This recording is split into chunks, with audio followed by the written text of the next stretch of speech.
Pues bueno, pues es un gran gusto tener aquí a Lázaro en esta edición del Divajeo, Lázaro Borrego Núñez, que nos va a platicar de la clasificación de S1, tres variedades. Muchas gracias, Lázaro, adelante. Sí, de nada. Bueno, voy a dejar mi pantallita por acá para que simplemente por continuidad ahí vean, no solo oigan mi voz. Entonces, lo primero que quiero decir es que esto es un trabajo conjunto con Fernando Galás García de la Universidad de Durham en Inglaterra, Reino Unido, y con Jesús Núñez Embrón y Oscar Palmas Perasco de la Facultad de Ciencias de la UNAM. ¿Sí? Entonces, vamos a ver la clasificación de S1-3 variedades, clasificación equivariante. ¿Sí? Porque, como ya les había mencionado en mi resumen, hay dos maneras de clasificar, digamos, opciones en variedades. Y una es la clasificación equivariante, que se trata de, dar una biyección entre un conjunto de datos, lo que le llamamos invariantes numéricos, y clases de homeomorfismo o clases de dipomorfismo equivariante de variedad. Esta es la clasificación equivariante.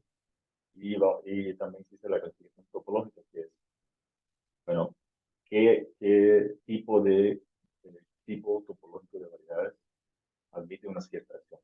¿Sí? Entonces, hoy nos vamos a estar dedicando a la clasificación equivariante. ¿Sí? Entonces, primero vamos a hacer un poquito de introducción. Espero que si puedan ver desde arriba la pantalla. ¿Sí? Por favor, alguien me puede confirmar. Porque a mí me sale el panel de Zoom. Sí, ¿no? Sí se ve. ¿Sí lo pueden ver todo arriba?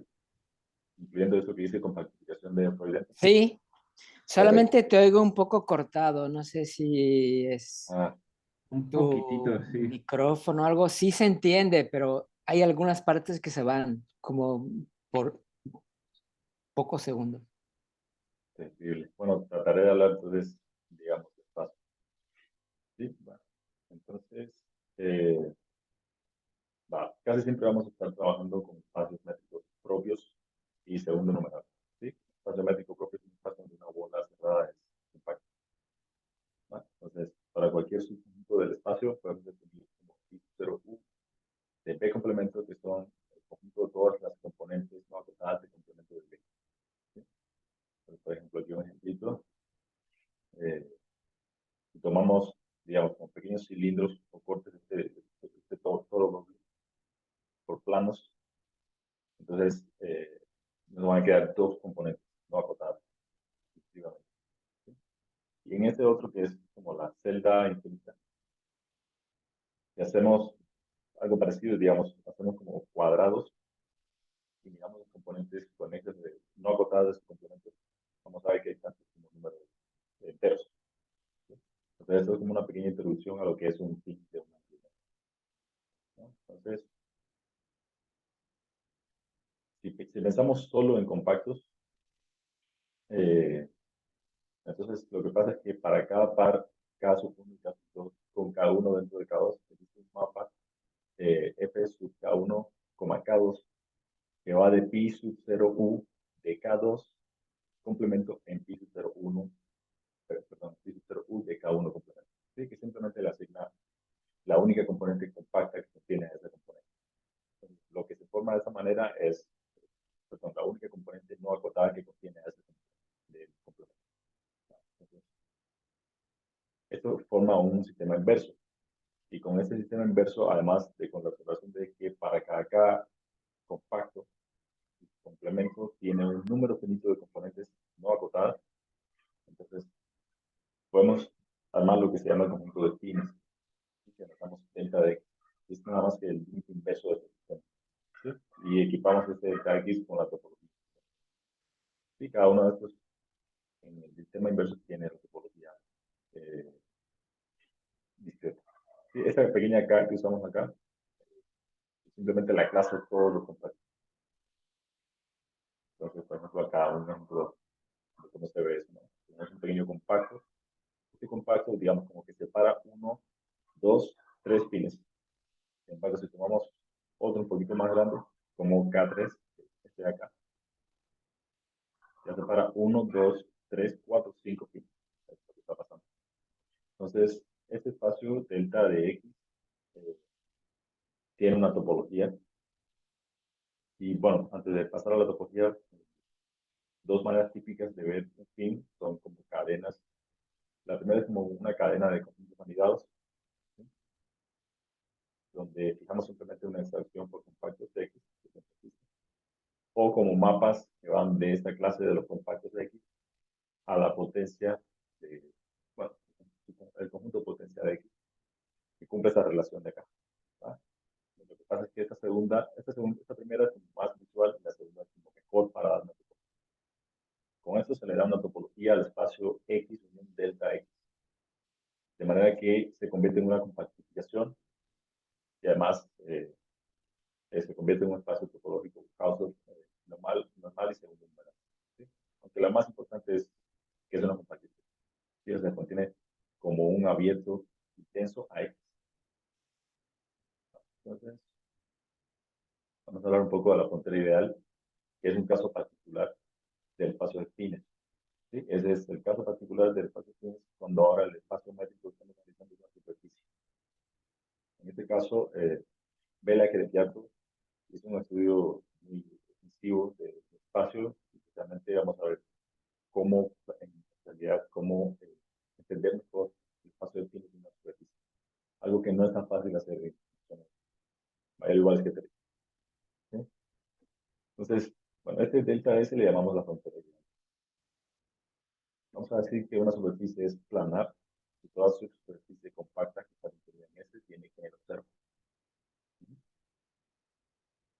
Y un fin, de esta manera, es, aquí debió haber sido delta, es planar y o orientable si todos los subconjuntos CN son planares y o orientables para R suficientemente grandes. ¿Sí? Esta definición no depende de la clase que estamos tomando acá. Aunque no definí cómo se define digamos, la relación de equivalencia que definimos, es natural.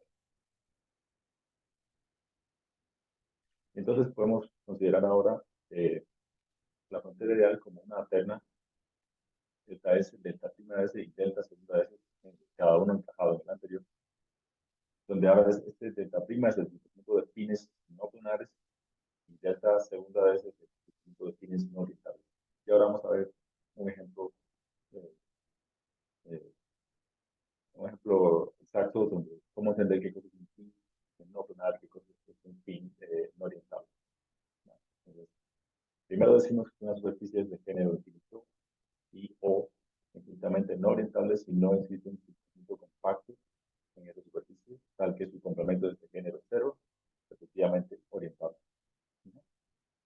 Entonces, en este caso definimos el género como una función de la clase de todas las superficies en los naturales unión infinito. ¿De qué manera? Bueno, si la superficie es de género infinito en este sentido, bueno, GDS nada más es infinito. Pero si no, quiere decir que hay un compacto tal que el complemento tiene género cero. Bueno, entonces todo el género de la topología que contenida en ese compacto, esa K, lo podemos incluso tomar como una superficie con fronteras. Entonces, en ese caso, el género sería el género de toda la vida. Y de manera similar, uno define la clase de orientabilidad, que es una función, ¿no?, de la familia de todas las superficies en 0, 1, 2, infinito, de manera que ¿no?, epsilon de una superficie es 0 si es orientable, es infinito si es infinitamente no orientable. Y si está en el medio, o sea, si no es ninguna de las dos, quiere decir que va a existir una superficie K compacta, donde está todo el género no orientable, o la topología no orientable de la superficie. ¿Sí? En ese caso le asignamos 1, y esta K contiene una cantidad impar de RP2, de copias de RP2, su definición como suma con esta, o 2, y contiene una cantidad par de RP2. ¿Sí? Nada más. Por ejemplo, este que está acá es un pin de género infinito. Acá falta un puntito. y estamos haciendo entender aspas a ese punto. Esta es la esfera todavía. Entonces, claramente aquí estamos viendo que este fin tiene dos fines. O sea, no hay un compacto que contenga todas las aspas. No puede contener todas las aspas. Y este que está acá es un fin infinitamente no oriental. De nuevo, no hay un compacto que contenga todas las pros, caps y par. De nuevo, esto es una inversión, pero pensemos por un momento que estamos viviendo en R4 y es en realidad una suma con esta con R3. Entonces, este es un ejemplo de un fin no oriental. Infinitamente no oriental. Ok, entonces vamos a hablar de la clasificación de superficie. Vela que declara esto en 1923, pero el siguiente teorema, si tenemos dos superficies del mismo género y clase de orientalidad, son homeomorfas sí, solo si sus fronteras ideales son topológicamente equivalentes como ternas espacio. ¿Sí? Es un teorema súper importante que vamos a usar más adelante. Y el otro teorema súper importante es el teorema de Richards, la clasificación de Ian Richards de superficies, que dice que toda superficie tiene manera, digamos, constructiva de la siguiente manera. Tomen una esfera, quítenle un conjunto de puntos cerrado y totalmente desconexo, y luego vamos a remover interiores de discos abiertos, y hacer identificaciones en las fronteras de esos discos. A lo mejor uno de esos discos hay que identificarlo consigo para obtener una cross-cap impar. Pero esa es la manera de obtener todos los fines. Recuerden que son a las superficies que no son necesarias. Entonces vamos a hablar un poquito de acciones de grupo, que es fuerte de la plática.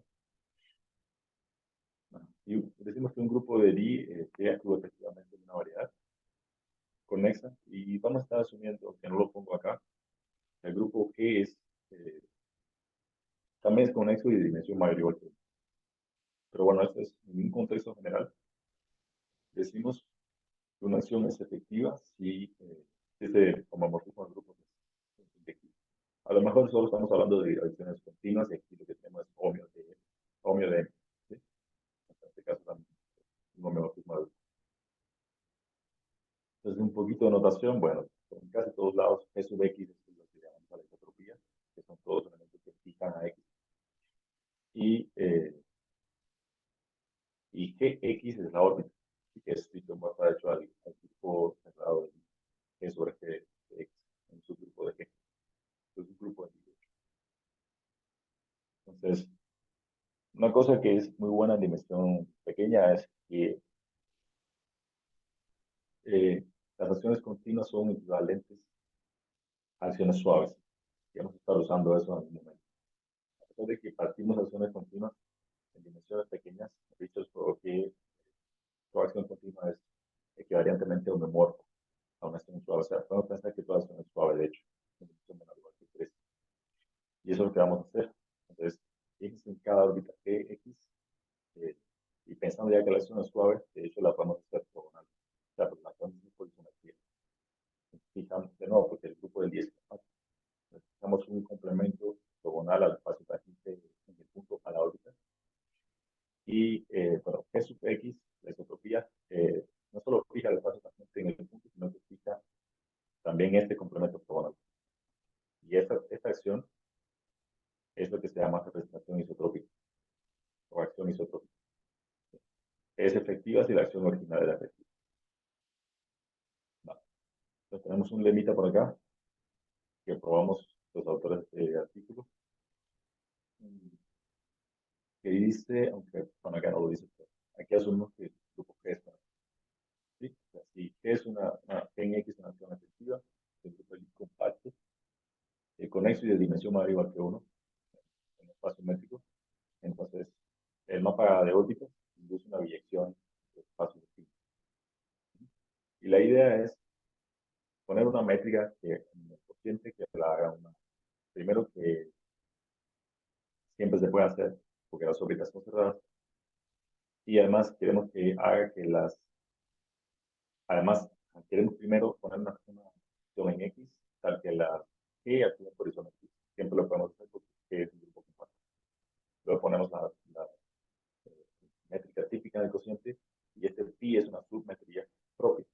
Submetría quiere decir que manda bolas de radio epsilon a bolas de radio epsilon. ¿Sí? Y que es propia que, bueno, que la primera es compacto. Entonces, para probar que eso sirve para probar que un mapa en una dirección está bien definido, para que el otro está bien definido. Y lo que uno prueba es que en esta, bajo estas hipótesis, todo fin está fijo.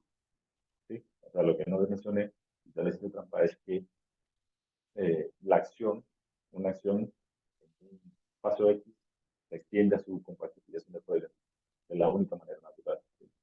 Y esa acción, de hecho, si la original era efectiva, es efectiva, y lo único que podemos decir es que es efectiva, pero con eso basta. Entonces, este teorema va a ser importante luego. Ahora, si M es una variedad compacta, están tres teoremas como clásicos, aunque ese es el más clásico de todos, que es el teorema de la slice, que me dice que puedo encontrar siempre un slice. En este caso siempre va a ser un subconjunto del cero del espacio normal a la órbita en el punto.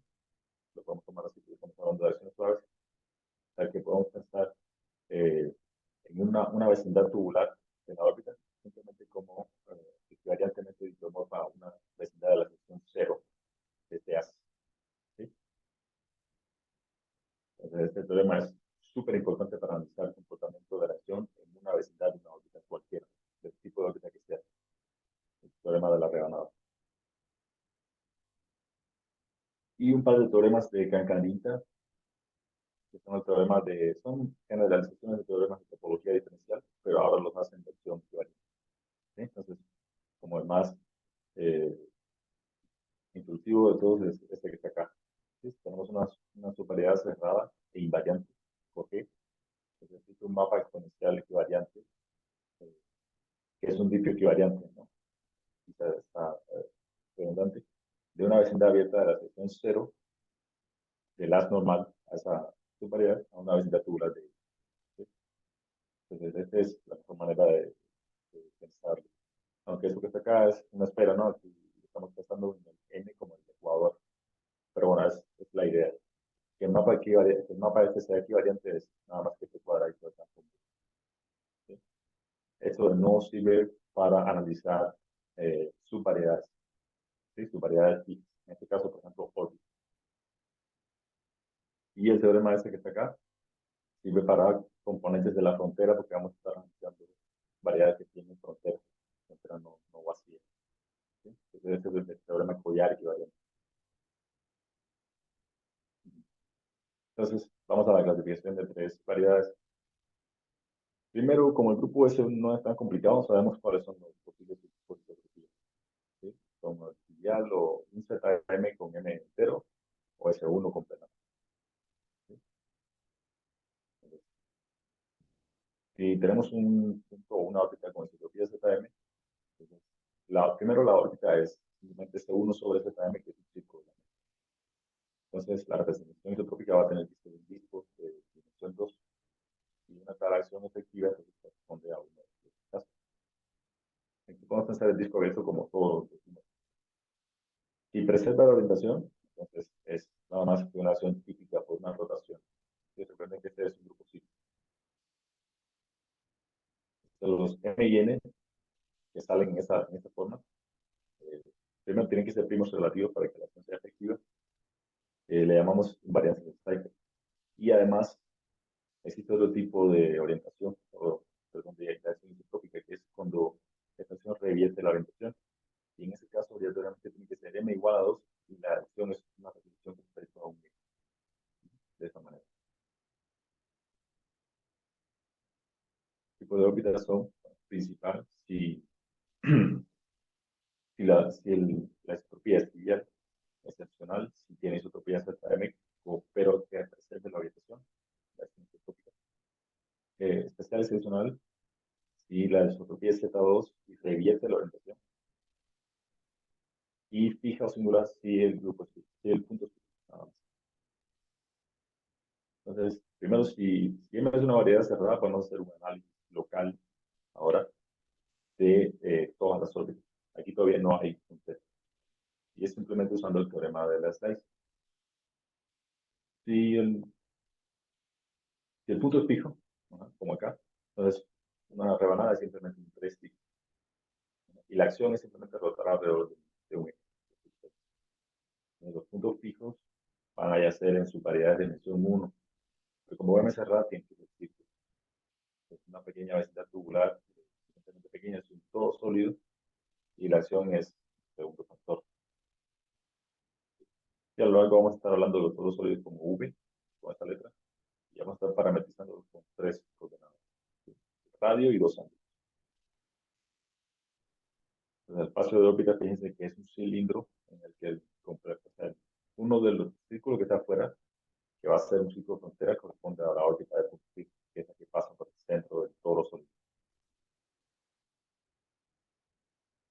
Si la órbita es excepcional, entonces, bueno, es de dimensión 1 la órbita, y la rebanada se puede ver como un disco ahora de dimensión 2. Aquí también están clasificadas las acciones biotrópicas, ¿sí? Vienen dadas por un par mu, nu, que es lo que llamamos invariantes ahí. Y termina siendo que la acción es simplemente, imagínense el toro sólido, foliado por toros concéntricos y el círculo interior. Entonces vas a describir la acción en uno de los toros que está acá. Que de hecho todas las acciones van a ser variantes a esta que vamos a dar.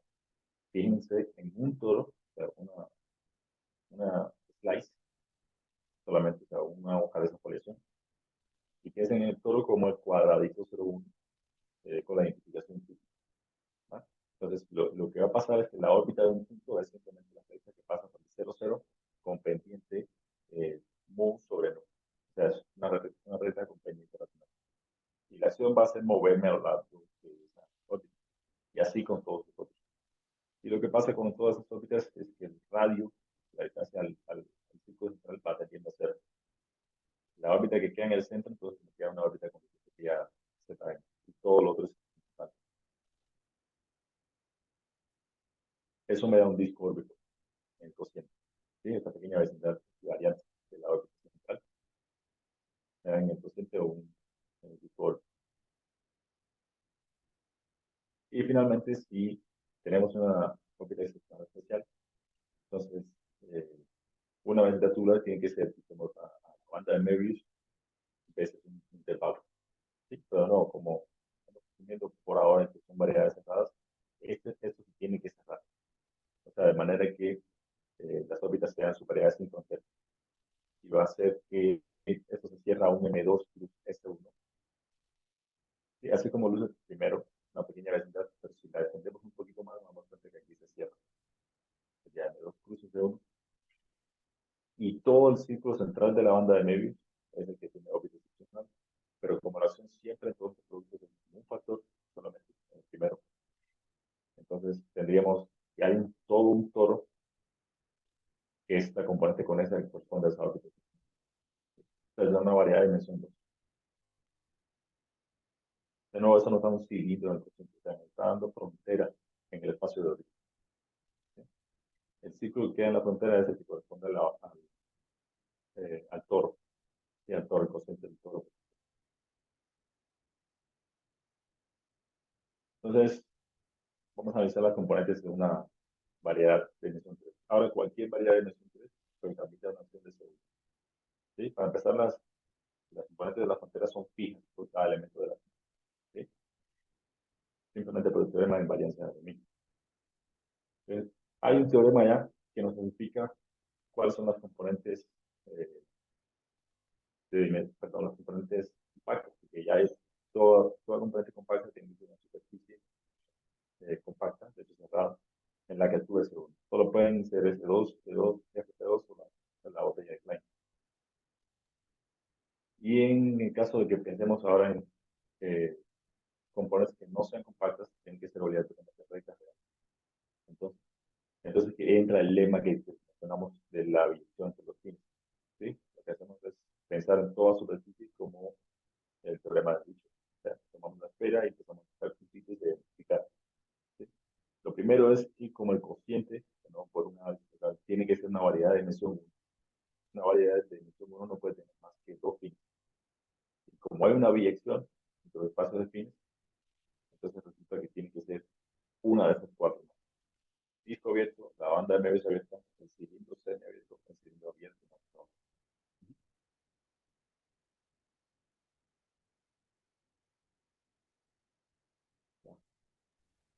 Oye, disculpa, Lázaro. Sí, ¿Por qué dices que una tres variedad solo, o sea, cualquiera, si tiene una componente compacta, entiendo, en la frontera, entonces tiene que ser la dos esfera el toro? no, porque estamos hablando de variedades que admiten una acción de segundo. Perdón, perdón. Ajá. Es- Sí, quizá me faltó ponerlo, pero bueno, el contexto siempre es una variedad que admite una acción de segundo. Entonces, las componentes de la frontera, compactas o no, son superficies que están fijas, o sea, perdón, que son invariantes por la acción.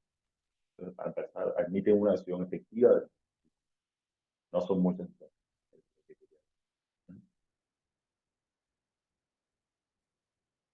Entonces, las componentes ahora del espacio presente que no son círculos, perdón, que son círculos, están formados o por componentes T2 de la frontera de M, o componentes fijas, o componentes excepcionales especiales distintas de la frontera, o por ciclos ahora, formado por componentes S2K2, FP2 de la frontera. Aquí me falta también que hay componentes excepcionales especiales y fijas que interceptan a la frontera en esa segunda parte. Lo que vamos a hacer entonces es introducir unos datos para capturar cuál es la información en la frontera de la variedad de emisión. ¿Sí? Asimismo, las componentes de la frontera que son observados, que son rectas reales, provienen de fronteras, de componentes de la frontera que son D2, M2, C o C abierto, y componentes de la frontera, perdón, componentes fijas o componentes especiales excepcionales en M que interceptan a la frontera. En este caso, a una de. Entonces, bueno, un análisis local ya nos da directamente usando el teorema de la Collar en cada uno de estos casos, que el cociente es un dos órbitas, posiblemente con fronteras y esquinas. Esto lo vamos a poner acá, pero en realidad los órbitos, en general la topología visual coincide con la suave. Entonces, estamos hablando de la misma categoría, esas son variedades suaves, de hecho. Lo que pasa es que va a ser útil hablar en términos de fronteras y esquinas por los datos que vamos a producir. ¿Cuáles son los invariantes que vamos a producir? Bueno, para una variedad de dimensión 3 con una acción de círculo, combinamos el espacio de órbita y primero bueno, tenemos que tener que hay el espacio de órbita, que es una superficie. Epsilon, su clase de estabilidad, un número 0, 1, 2, en fin, un símbolo. P, que va a ser una clase de homología más adelante, exactamente cuál es. Los invariantes de Cypher, cada uno correspondiente a una órbita excepcional, perdón, una órbita excepcional. F, que va a ser el número de componentes fijas de M que no interceptan a la frontera, es el número de componentes especiales excepcionales de M que no interceptan a la frontera, T, el número de componentes torales en la frontera de M, y dos gráficas. La primera es G0, le llamamos, que es una gráfica de ciclos y puntos, cuyas aristas y vértices son respectivamente intervalos, fronteras y puntos distintos. Lo que pasa es que esta gráfica sirve para capturar quiénes son los componentes de la frontera de variedad de emisión 3 y quiénes son las componentes de órbitas especiales excepcionales y fijas que interceptan a la parte compacta de la frontera. Sí, o sea, a la punta de, digamos, T2, S2, RP2 y K2. Entonces, estos son ejemplos admisibles. Por ejemplo.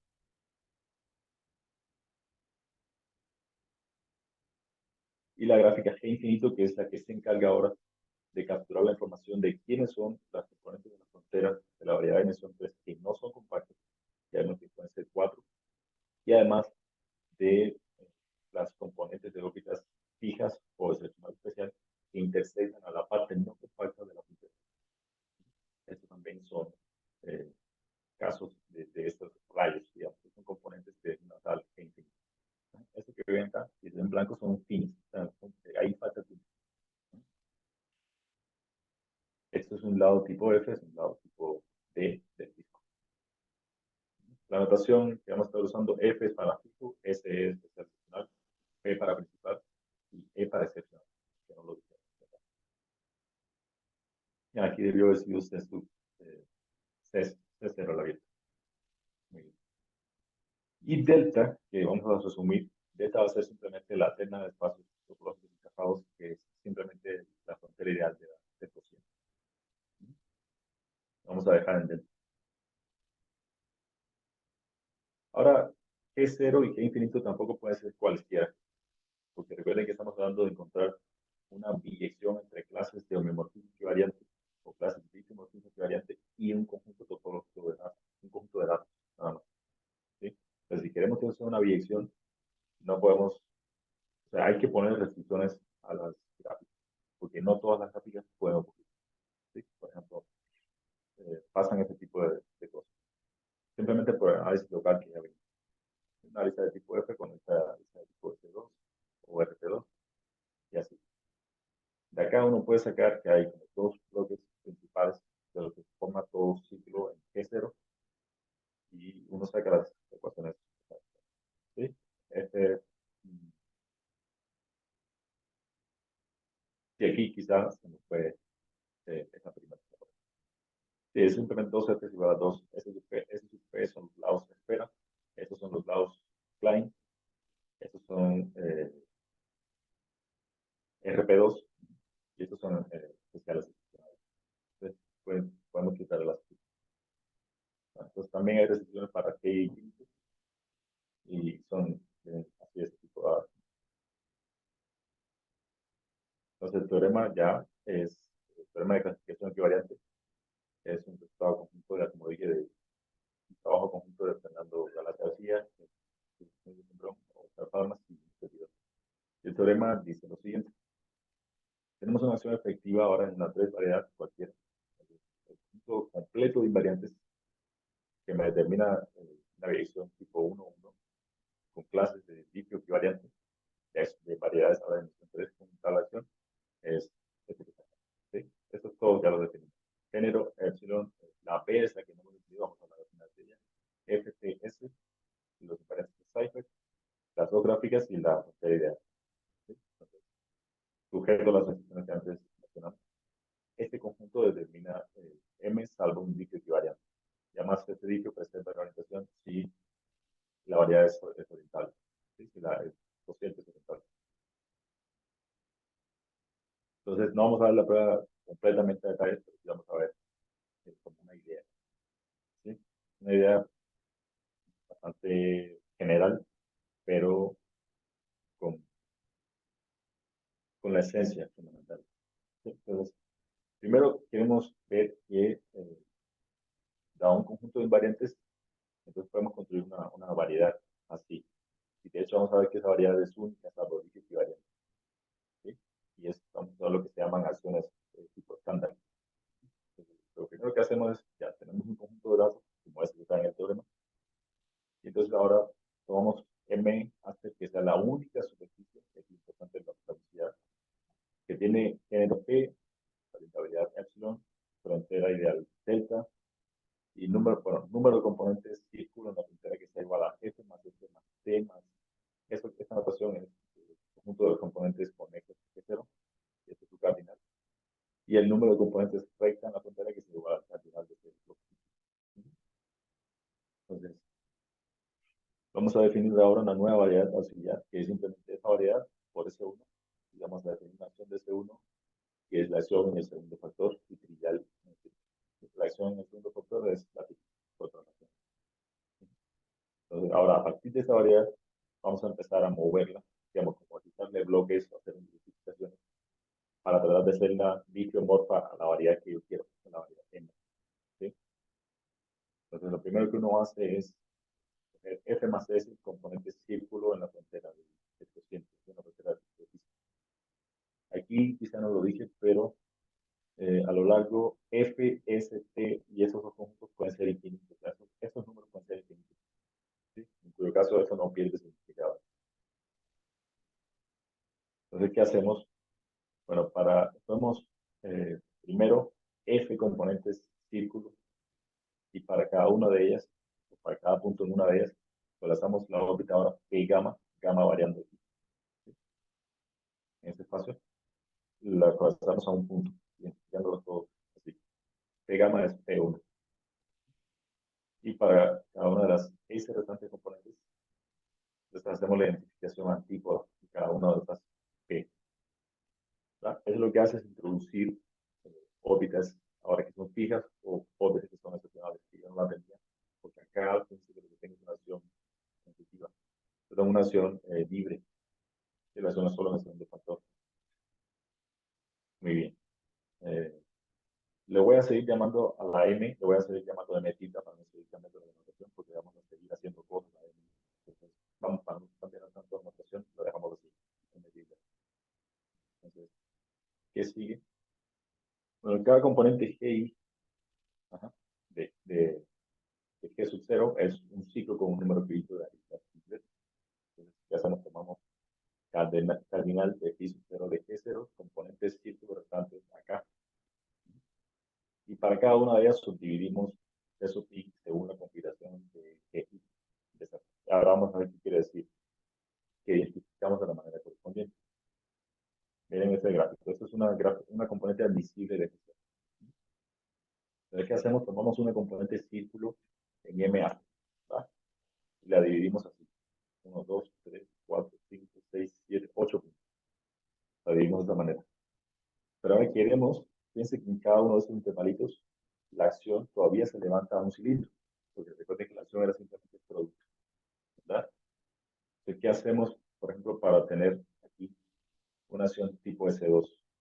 Tenemos un cilindro y para tener una componente en la frontera que ahora sea una esfera, allá arriba en el levantamiento, digamos en M tilde, lo que hacemos es que como los dos extremos los colapsamos, los dos círculos extremos los colapsamos y ahí tenemos una esfera, ¿verdad?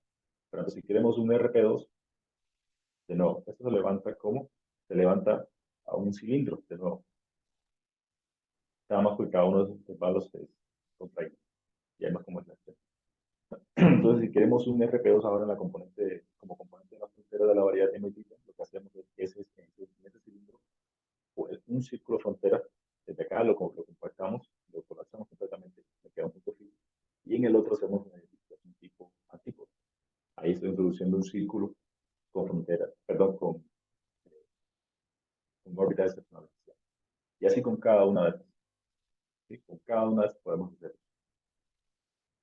Lo que hacemos para G infinito, para las gráficas de G infinito, son hacemos la subdivisión correspondiente y levantamos y hacemos el colapso que sea necesario.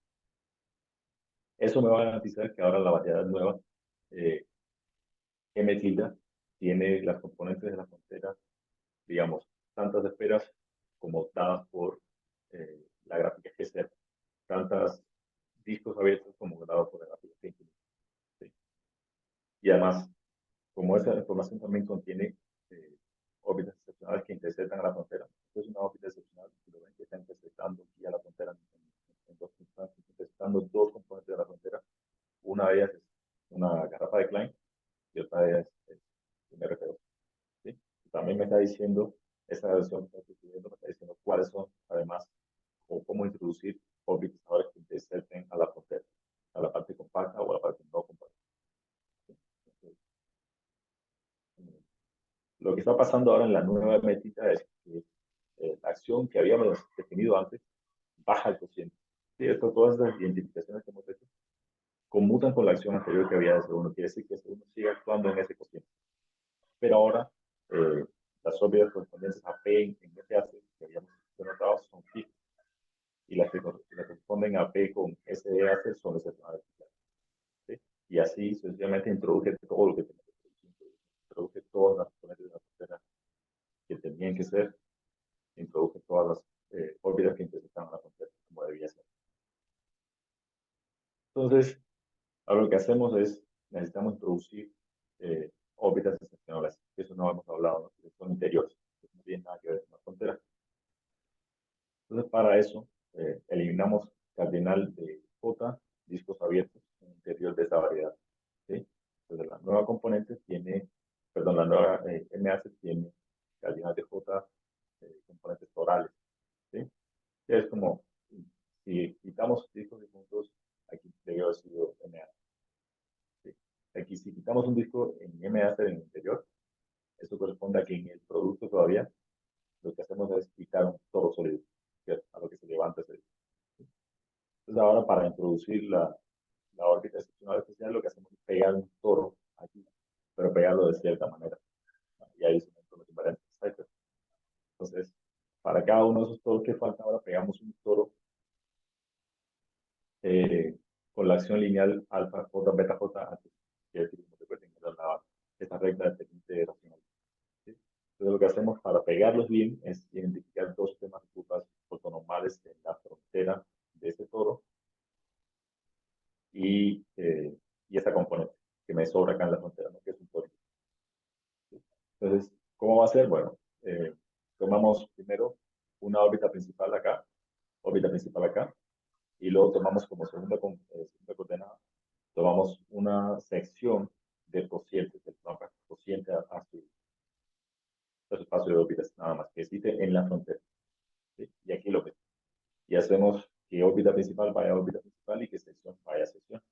Esto hace que el pegado sea bueno y que estemos introduciendo, de hecho, una vecindad tubular donde el centro, es decir, central, ahora es una órbita excepcional.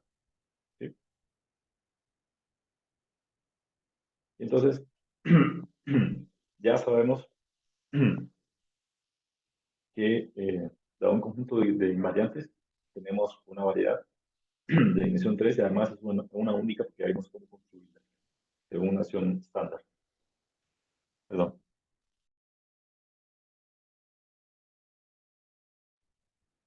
Entonces, ahora vamos a ver como el inverso. ¿Sí? O sea, para una variedad, cómo tener un conjunto además que sea único de invariantes. ¿Sí? Entonces, ¿qué hacemos? Tenemos una variedad de dimensión 3. Entonces, del espacio de órbitas ya obtenemos directamente toda esta información. El género, epsilon, f, s, t, las dos gráficas y delta están completamente contenidas en la información del cociente.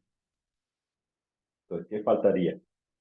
Primero falta hablar de las variantes de Cypher y falta hablar de la B. Entonces, lo primero que uno observa es que las unidades equivariantes son excepcionales, excepcionales especiales, perdón, aquí debo decir solamente, son aisladas. Pueden ser infinitas, pero son aisladas. Y cada una de ellas variantemente isomorfa un toro sólido VJ con la acción que ya mencionamos, la acción lineal. Entonces, el par este alfa J o VJ, correspondiente a este toro, es un invariante único para VJ, salvo un dicho equivariante, especificando una sección en la frontera, un toro frontera. Y si pasara que no hay ni puntos fijos, ni puntos ni órbitas especiales, entonces la solución a extender esa sección es un elemento en esta clase de homología, ¿sí? Que es Z si la variedad MACD es orientable y es Z2 si la variedad no es orientable con cualquiera de sus tres tipos de no orientabilidad. ¿Sí? Por eso que ese B es entero un entero o un entero móvil. Y este es el conjunto que se conoce como un conjunto de variables. ¿Sí? Entonces, bueno, ya. Aquí acaba el teorema de especificación. Pero no haberlo aburrido demasiado.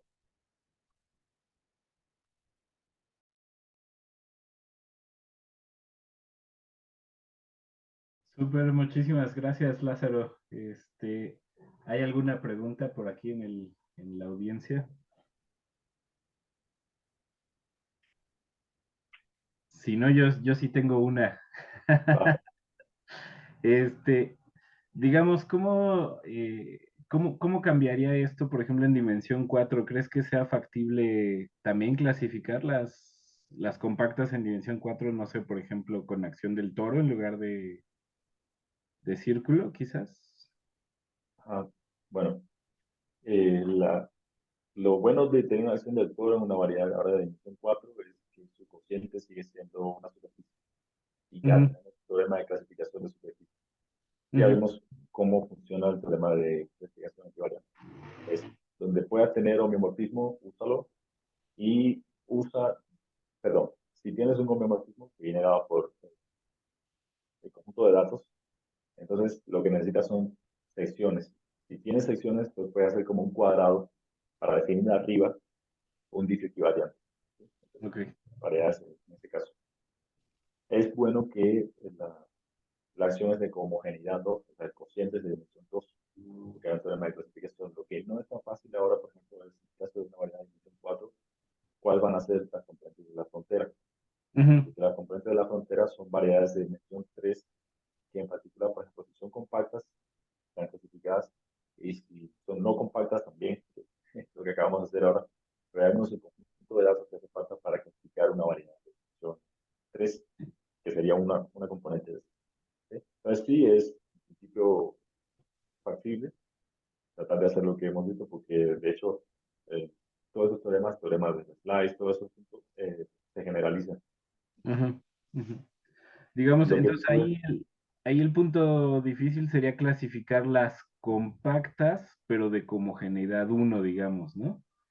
Digo, perdón, las no compactas no de compactas, homogeneidad uno. uh-huh, sí. Ok, ok, ok. Sí, había algo muy bueno que sabíamos en el caso de variedades de dimensión 3, y es que las componentes de la frontera no podían ser muchas. Ujú. ¿Sí? En el caso, si la componente era compacta, podía ser una de 4 nada más. Si no era Sí, compacta, podía ser una de 4 nada más también. Pero en el caso de, lo que estoy diciendo es que quizá en el caso de dimensión 4 sea un poquito más. No quiere decir que es imposible, pero sí, ya no van a ser tan pocas. sí, sí.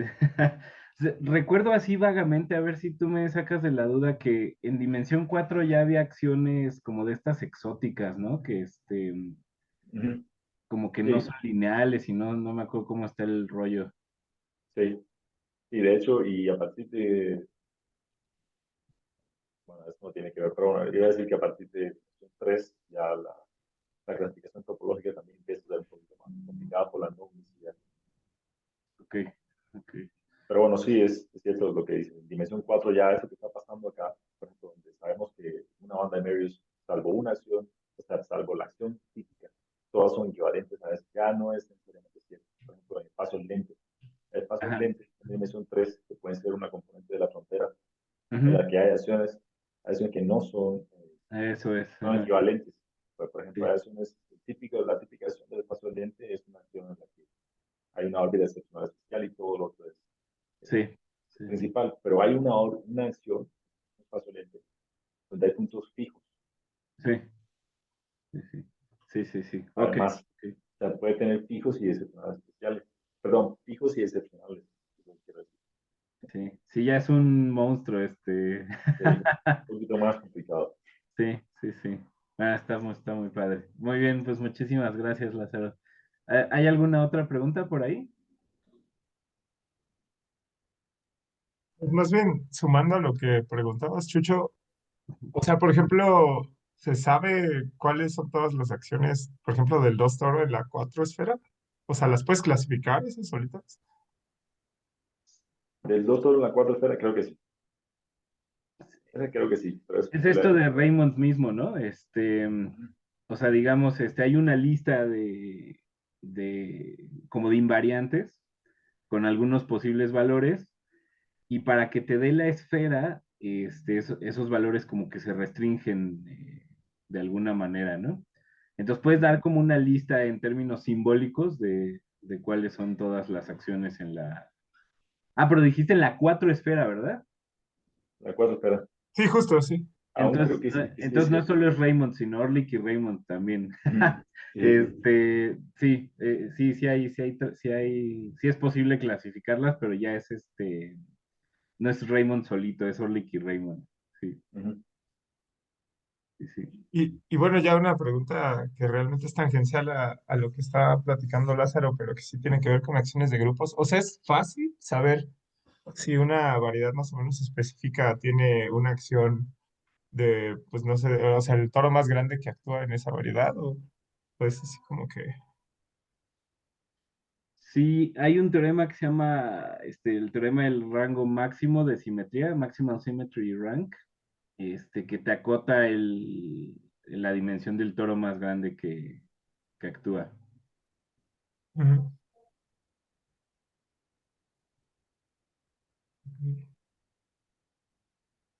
Creo que ese teorema es de Caroline Searle con Fernando Galas, ¿no? Ese es de Catherine con Grove. O Con Harvey. Catherine Grove. Y estas acciones de toro sí pueden tener distintos tipos de órbitas, ¿no? O sea, órbitas de dimensión uno, 2, 3. Y Sí, miras, sí es. Ah, no, perdón, Lázaro, adelante, adelante. es de nuevo mirar cuál es las posibles isotropías del toro. Estabas hablando en dimensión 2, ahí son bastante sencillas. Y ya subes la dimensión, sí, y ahí van a salir diferentes subvariables. Bueno, ya vimos aquí en el caso del círculo que hay, por ejemplo, en el caso incluso de variedades cerradas, como las órbitas varían la dimensión. Las órbitas, las componentes que tienen a las órbitas funcionales especiales son superficies, sin embargo, las componentes del punto fijo son círculos. Entonces sí se complica mayor.